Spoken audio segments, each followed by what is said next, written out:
Yung next dish na gagawin natin is one of my siguro favorite seasonal dishes na ginagawa ko nung nasa hotel industry pa ako.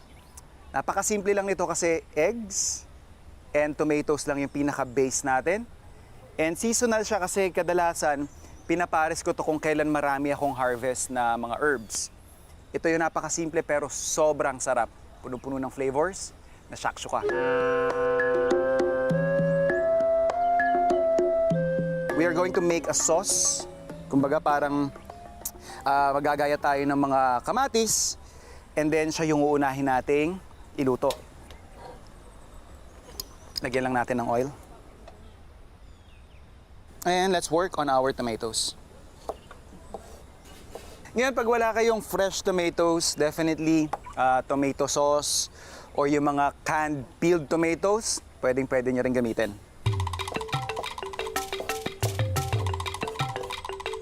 And pag mainit na yung pan natin, lalagay lang natin agad yung ating kamatis.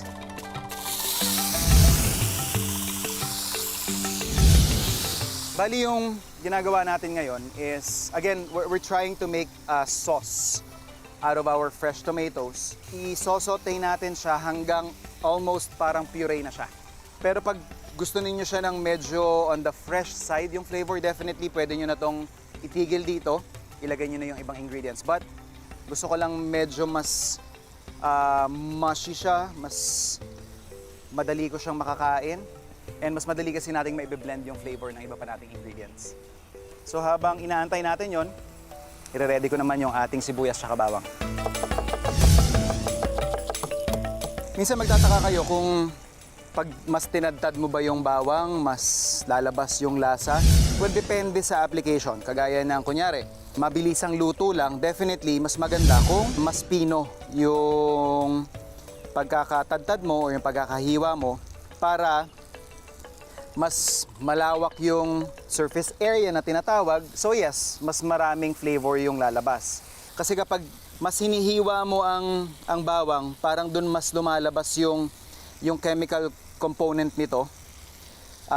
So may ganong factor din siya. But it still depends kung ganong katagal yung lutong mangyayari. Pag mabilisan lang yan, definitely mas pungent, mas buong-buo yung lasa ng bawang. But syempre pag mas matagal yung luto, mas nagfe-fade siya. So we'll add in our onions.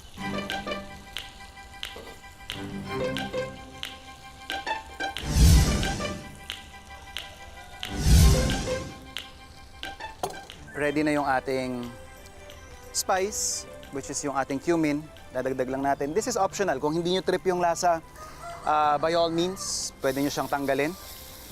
And then, mas maganda kung yung mga gantong klase ng spice na dried and powdered, ilalagay nyo habang ginigisa. Pag sinasama mo kasi siya sa gisa, mas lumalabas yung natural oils niya. Ginawan ko lang siya ng well sa gitna kasi gusto kong rekta siyang lalapat doon sa pan natin para mas mapabilis yung paglabas nga nung sinasabi kong oils.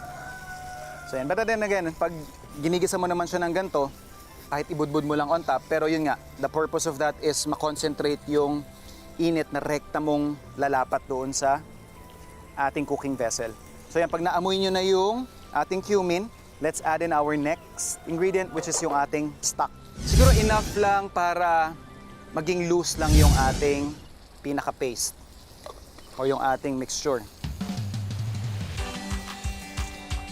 Salt and pepper. This is another flavor profile that sets this apart from your regular sarsyado. Chili flakes, pwede rin kayong gumamit ng chili powder. Chili sauce, kung gusto nyo may timpla na yan, definitely. Pero ang pinaka-importanting elemento dito is medyo may konting anghang. So, lagay lang tayo. And then we'll just cook this out siguro at least mga 2 to 3 minutes. Balikan natin, saka natin ilagay yung ating eggs. I'm very satisfied doon sa consistency nung ating pinaka-sauce. So, yung last part ng ating recipe, lalagyan na natin yung ating eggs. So, gagawa lang ako ng siguro sort of dent kung saan ko ihuhulog yung ating fresh eggs.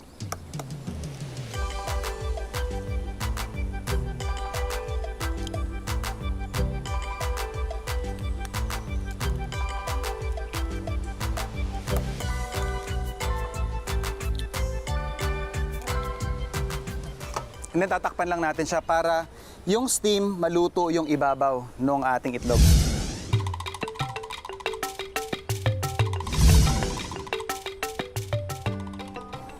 Ayan, satisfied na ako dun sa doneness ng ating itlog. Piplate ko na siya pero lalagay mo tayo ng garnish. Chop tayo ng parsley.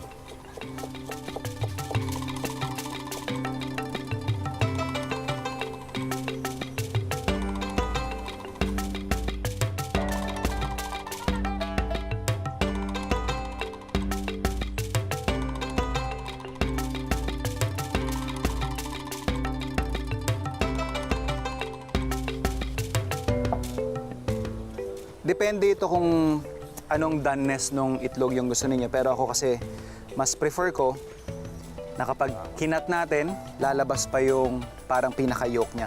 Or yun yung mas prefer nating doneness. Yung malasado pa yung gitna, parang sa poached egg.